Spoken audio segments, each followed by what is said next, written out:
Hey guys, it's the Melblade 5. From the almost endless array of spin-off series and genres that Mario has branched off into, the one I imagine most people will think of first is the one that really kickstarted it all: Mario Kart. With its consistent presence on Nintendo's consoles since its debut, Mario Kart has brought it so much success and reverence from fans, and with that comes more content, including one of the main features, the wide variety of tracks present throughout, whether they be brand new tracks or remakes of previous ones. There are so many provided to race on, over 100 in fact, and with that, there are some that definitely stand out and resonate with me even more. So now I wanted to take the opportunity to shine some light on those tracks. There are a multitude of elements that go into a track that can influence my overall opinion on it, and thus act as the criteria for this countdown. But it can be generally summed up as the track design, theme, hazards and gimmicks, music, and anything else that might tickle the fancy.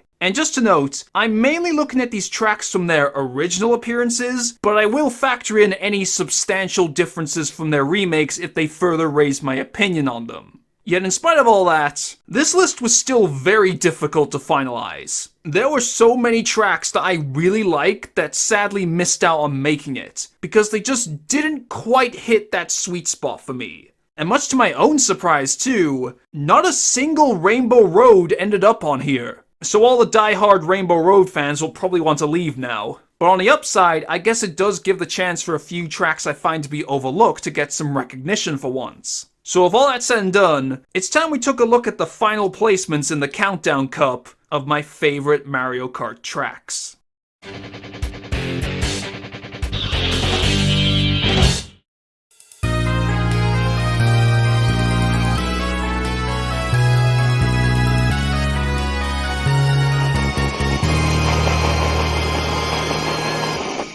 This is a bit of an odd start since this hardly feels like a Mario Kart track, but that's a big part of why DK Jungle resonates with me so much. Whenever another Mario game or spin-off series is referenced in a track, it's usually just that, a reference, or a loose theme for the track. Not that that's a bad thing, it's just the background information to explain why I loved the theme of this track ever since I first saw it. The whole track is based on Donkey Kong Country Returns, a game I already really liked and played to death by the time 7 came out. So seeing it get an entire track was so cool and surreal for me. It didn't feel like a regular Mario Kart track. It felt like a special crossover one before 8 really did that sort of thing. I guess that's why it was in the Special Cup in its debut. And for the first time Donkey Kong Country Returns returned, out of 500, they went beyond just having it be the backdrop for the track. They went all in with referencing the game in the design of the track itself. You've got the enemies from Returns acting as hazards in place of where the usual Mario enemies would be. The springy flowers are part of the track to bounce off of. DK barrels are there as obstacles. You have to avoid the screaming pillars towards the end. And you even briefly drive through the Golden Temple from the post-game. It's such an obvious love letter to Returns that makes me feel nostalgic for the game every time I race here. Coupled with how fast-paced it feels to play, thanks to the many opportunities to perform tricks or drift, and thus keep yourself boosting throughout. As well as a faster, energetic remix of the DK Island Swing theme playing that altogether makes me so pumped up and enthusiastic as I race. You might be wondering what this track has over me compared to the likes of Luigi's Mansion and Yoshi's Island that do the same thing for those series. To be honest, it's mainly biased since I have a lot more history playing Returns than them. But how fun it is still plays a part. The only letdown I'd say this track really has for me is that its design is a little more on the simpler side. Part of me wonders how, if they wanted to make this more complex, they could have stuck in even more Returns references, but I might just be being a greedy bastard at this point. Overall, I'm still satisfied with what we got, and even more so, I'm glad that this exists in the first place, and it makes me wish we could see this for more spin-off series in future games.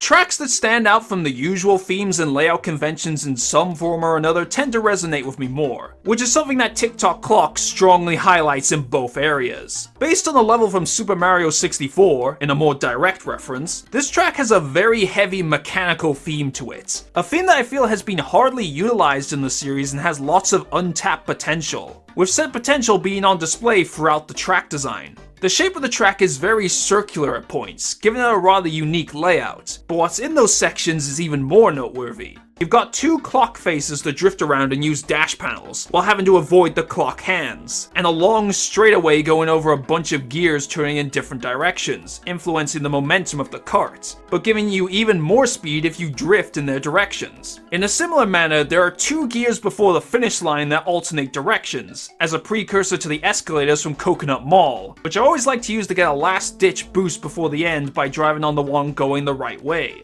It was already a really fun track in DS, then it got remade in 8. Yeah, not being around the bush, this entry is more so for the 8 version of TikTok Clock, because it added so many improvements that made the track even better. The clock hands are now ramps instead of hazards, so you can trick off of them for a boost to synergize with the dash panels rather than having to avoid them when the hands are near. The pendulums will also change from hazards, now acting like walls to stop any tricking on the new ramps. The edges of the gears were made into ramps to trick off of for even more speed, and you can glide over part of the section for airtime and to better position yourself to deal with the gears spinning. Plus, they add a cool shortcut near the end if you're ballsy enough to pull it off.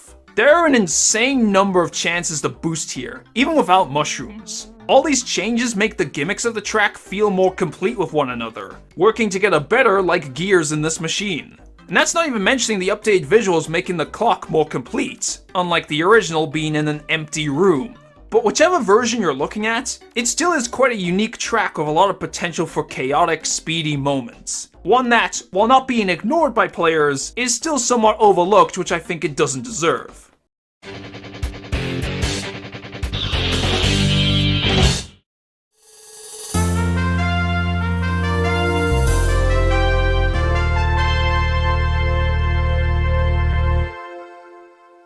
Sometimes I feel like a massive contrarian when it comes to Double Dash's tracks. However, this is one of the exceptions. While DK Mountain seems to be the game's jungle track that gets more attention, I have a bit more of a soft spot for Dino Dino Jungle. Part of that might be it subconsciously bringing back my toddler self when I was obsessed with dinosaurs, cause the mere presence of dinosaurs here and it being the track's USP of sorts makes it instantly resonate with me, even though there are hardly any dinosaurs in it. It's like Jurassic Park on a budget. At least the sauropod in the center of the track, who is apparently called Nossi according to the game's files, is its main focal point, as you'll have to run into it twice as you wrap around back to the start. First its legs to avoid getting crushed or blocked by them, and its head on the bridge up above to also block you. There's quite a few hazards you have to avoid, as aside from that, there are a number of geysers in the latter half that will stun you if you're on them when they burst. All these put together require you to drive around these hazards to avoid, which leads into the fun challenge this track provides. Even just the layout on its own requires a lot of maneuverability to get through, as there are many winding roads and turns, some forcing you to react fast to avoid crashing to the sides. It took me a long time to get the hang of racing here, as I needed to master drifting at these parts for optimal speed. Notably the split bridge section, which I found myself falling off of a lot. But I still found it fun to keep trying as I rose to that challenge. The same goes for trying to optimally use the shortcut to cut across the chasm. It's risky to pull off since you need a mushroom to do so, but it's very cool looking when you do. And a similar experience can be gained from the 7 remake of the track. It didn't change too much, but it made the shortcut path narrower for more of a challenge while also making it a glider section for more spectacle. And with tricks having been added since Double Dash, you can trick off of the geysers, which adds an element of risk versus reward for a little more depth and maneuverability options. However, they also removed all the dinosaurs in the background, so Nossi is all on their own now. It should just be called Dino Jungle at this point. Despite the almost counterproductive execution of its theme, the singular Dino Jungle's fun set pieces and challenging design allow it to still stand out as a bit of a last hurrah to Double Dash's standard tracks.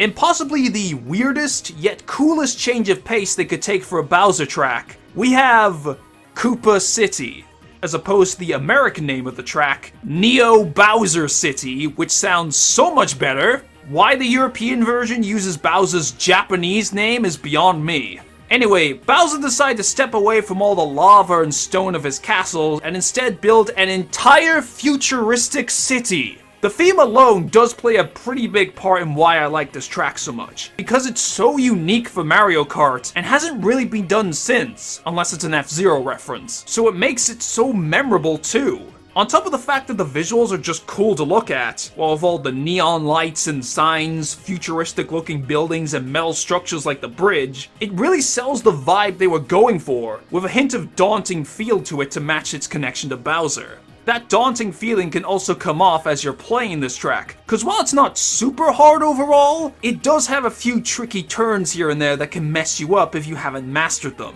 Namely the free hairpin turns that appear in rapid succession. The sharpness of these turns make it quite easy to fall off if you don't react fast enough and drift at the right angle, especially if you're constantly getting boosts from drifting. I remember having to brake a lot at that last turn in 7 to prevent myself falling off until I could figure out the drifting. Something that, in of itself, is tricky because the rain reduces your traction while out in the open, forcing you to get to grips with more slippery turning than seen elsewhere. But this is another track where I find the challenges it poses to be very fun to overcome, since it feels satisfying to finally execute those turns flawlessly after having so much trouble with them before. All the turns in this track give you plenty of opportunity to gain and maintain speed through drifting, further rewarding you for getting better at racing on it. It's like it encourages you to show off your skills in front of other players. Even the short glider section just before the finish line gives you the opportunity to perform this crazy shortcut for people who are way better at this game than me. All while you get to listen to this bopping techno music that ties back into the futuristic setting.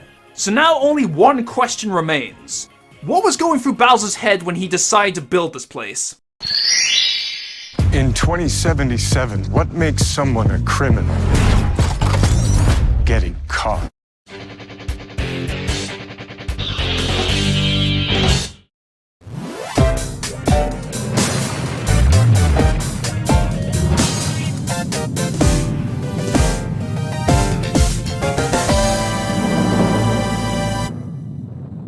This was exactly what came to my mind when thinking about overlooked tracks. I rarely hear anyone mention Grumble Volcano when discussing Wii's best tracks, which always leaves me bummed out because I find it to be one of the high points of that game. Mario Kart is famous, or infamous depending on your perspective, for how chaotic it can be. Grumble Volcano feels like that same idea in track form. Most people think of Baby Park when thinking of chaotic tracks. This is the one that does it for me, as I best describe it as chaos incarnate. The main gimmick of the track is how parts of it will crumble away and eventually collapse throughout the race, thus altering its shape to give you narrower roads to race over and forcing you to perform some quick maneuvers around the collapsed sections to avoid falling in the lava. You have to remain very reactive with this track to stay in first place. But not only that, it means each lap is slightly different in a way to keep things feeling fresh every time you race back through, while still keeping everything that makes the track fun from the start intact. And just from the spectacle too, seeing these parts shaking and collapsing further adds to the intense feeling that everything else in the track exudes. We're in a volcanic wasteland with erupting volcanoes, the music gets more intense as it goes on, the track is falling apart, lava plumes rise up in their place, you have to jump over the lava, fire snakes are jumping across the road, and fireballs rain from the sky!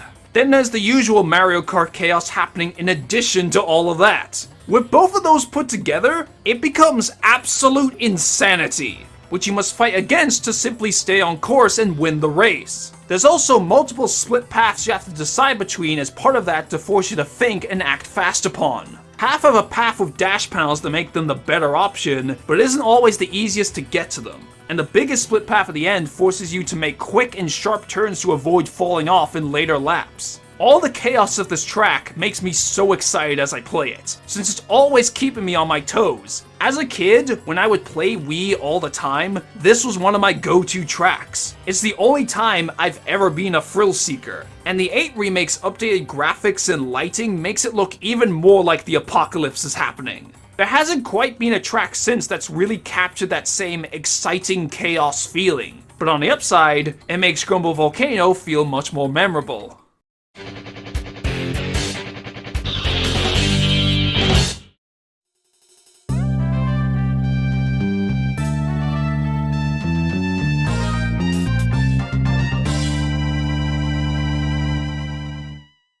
It's the track that everyone has been waiting for. One of the fan favorite tracks in the series, the one that reappeared in the game where Waluigi wasn't playable for some reason. Waluigi Pinball!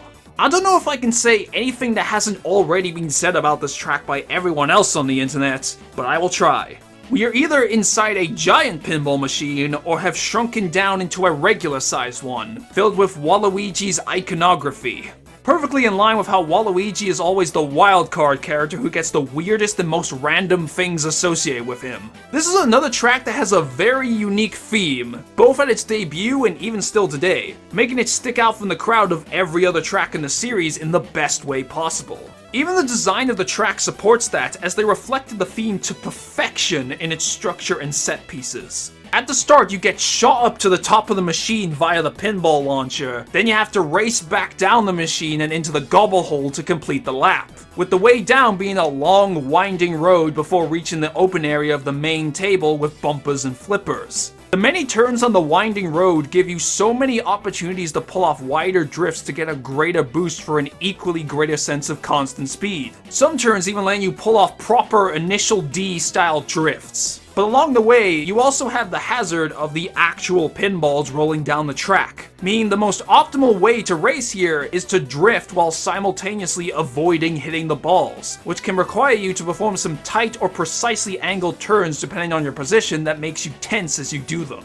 Then the balls return in the open section where they too can interact with the bumpers and flippers by bouncing off of or getting launched by them respectively. And I love how the open design of this part gives you free reign to drive wherever you feel best is to go to avoid the pinballs. Like a game of dodgeball with each person executing their own strategy to stay in. And the icing on top of the cake with this track is the music. For an ice cold take, I love the Waluigi pinball theme. It's probably my favorite music track in the series, because it's so funky, catchy, and lively that it gets stuck in my head and makes me so pumped up as I listen to it, which puts me even more into the mood as it plays while I'm playing on the track. All of those elements combined makes Waluigi Pinball well deserving of its reputation.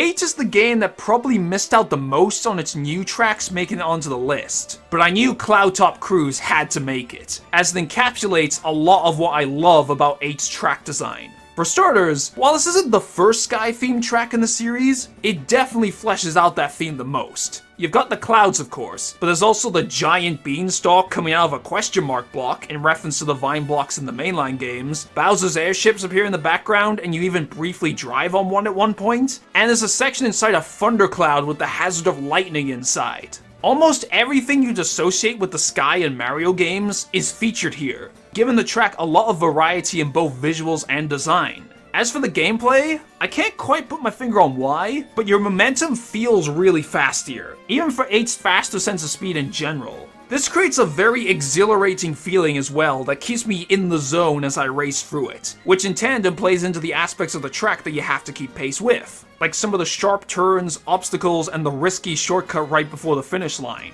My favorite part is by far the Thundercloud section. It's a long straight road with so many dash panels within boosting range of one another, allowing you to drive over all of them in quick succession to go really, really fast continuously. But the lightning strikes hit the dash panels, so in some cases it can come down to the wire if you make it to the panel before it's struck for a repeated sense of risk. In conjunction, since this part is an anti-gravity, you can also bump into other racers for another method of boosting. I find this track so much fun because of how you can do all this to keep boosting and zoom ahead of everyone else. And like the rest of 8's anti-gravity sections, it looks cool when you realize what angle you're really driving at. Not to mention the sick electric guitar remix of the music when you're in the Thundercloud, when the music was already awesome to begin with. It even remixes the Gusty Garden Galaxy theme at one point, and there's a better way of referencing that theme if you ask me. The main reason why 8's tracks do a lot for me is how creative they are in many of those aforementioned elements that make a track resonate with me.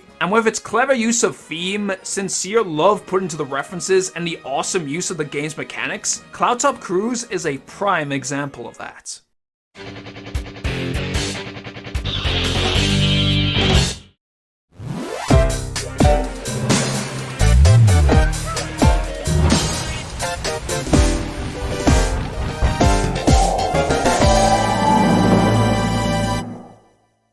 Maple Treeway is a track with a rather interesting history for me. A story of redemption, if you will, that, in some respects, plays a part in why I like it. When I was a kid, I dreaded this track whenever I have to play for the Star Cup, because I found it so hard. I would always fall off at the super tight turns on the tree branches, which made me fall behind and my score plummet along with myself, costing me gold. But as I had to play through it repeatedly, I gradually started to get better, until I actually became good at racing on it. And from there, I fell in love with this track. It still is on the difficult side, but there's so much fun to be had here, especially once you master it. Those branch turns, while tight, lead to a lot of crazy looking drifts, but the quick reflexes required and the cylindrical shape of the branch creating many butt-clenching moments of just barely not falling off. Almost like anti-gravity before it existed. There's even dash panels on one if you really want to live life on the edge. Meanwhile, the big set piece is the top of the tree with the two wigglers, where just like Waluigi Pinball's open area, I like how this gives you freedom to go about however way you see is best to avoid the wigglers. And scattered throughout the tree are piles of leaves that, when driven through, have a chance to drop an item ranging from a mushroom, banana, or even a star depending on the pile. This adds a small level of randomness to the track that I actually find enjoyable, since your strategy at various sections can differ from race to race depending on what items might be scattered about, including the opportunity to speed past others if you're lagging behind,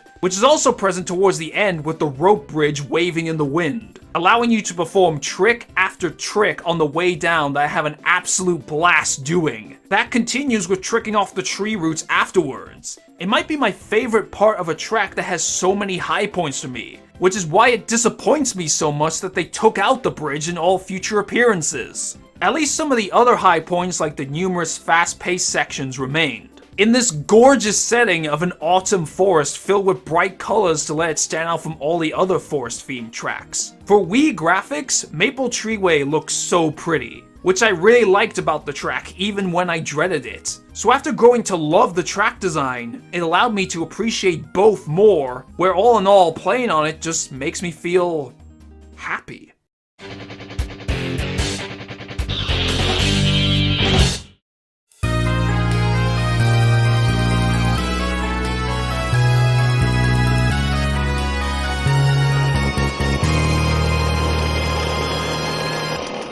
If there's one track in 7 that I especially look forward to racing on, even amongst all the other ones I really like, it's definitely Piranha Plant Pipeway. Or Slide if you're American, even though it's not really a slide. This time I much prefer the name we got, partly because it reflects the theme better. I've kind of turned into a broken record when discussing how I like the themes of these tracks, but I really have to repeat that here, because I adore the theme of this track. It's such a well thought out idea that was then adapted in an equally well thought out track design to make it so fun. This is a sewer that is based around warp pipes and the underground levels from the original Super Mario Bros. I think it's such a cool way of expanding upon that concept from the mainline games, which is taken a step further by the fact that the track's very structure is one big reference to how the underground levels played out in the original. You enter the pipe at the start, traverse through the underground itself, then return to the surface for the last leg where you reach the flagpole and castle.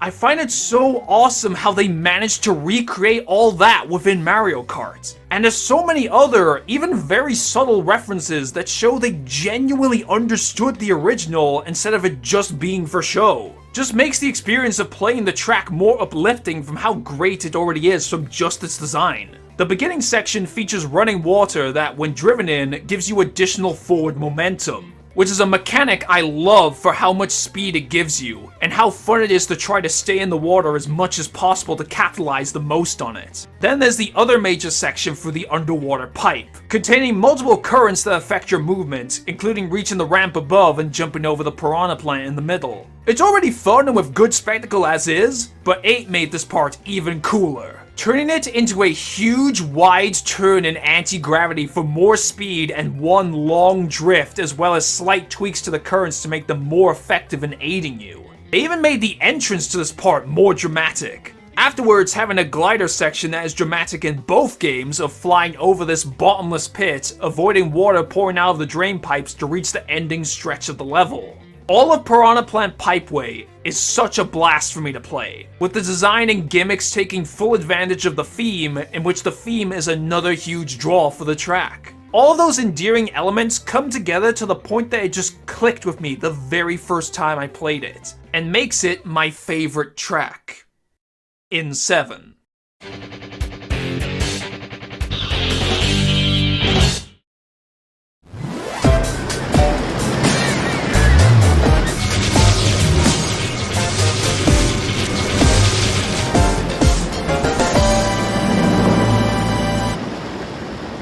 In spite of all the difficulties in finalizing what tracks would make it onto this list and where, one thing that was certain from the moment I came up with this idea was that Koopa Cape had to be number 1.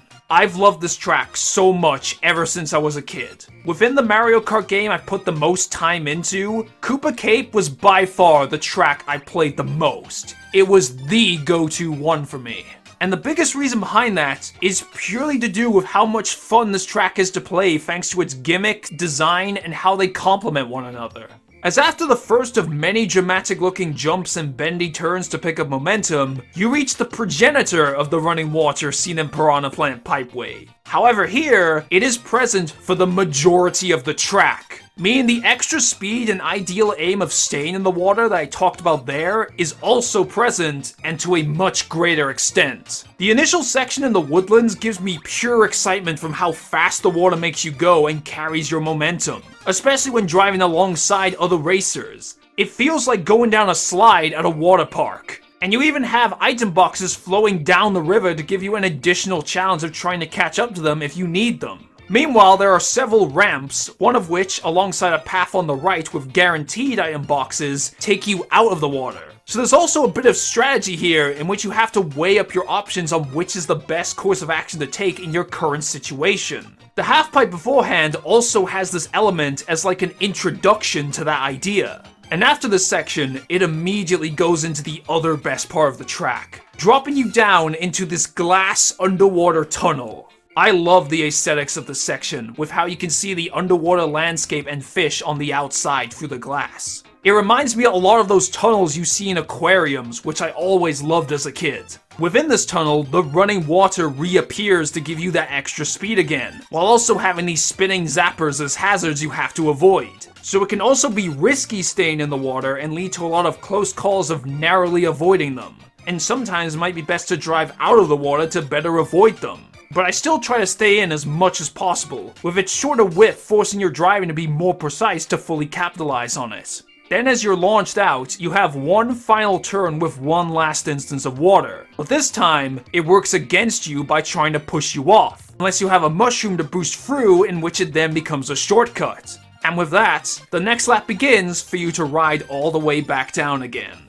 For me, Koopa Cape is perfect, down to the last minute details. Every element of this track brings so much fun to it that it brings me pure joy every time I play it. Which then only depresses me when I think about how this track was made worse in its remakes from how many of these elements got downgraded. Like how they butchered the tunnel. But when it comes to the original Koopa Cape, it does no wrong. Even its quirky, upbeat music captures its nature to a T. That being its crazy, fast-paced design and gimmicks, its level of risk and decision-making in the layout, and its memorable visuals and set pieces. All of those components make what I find to be a masterpiece of a track, and my favorite track in the whole series.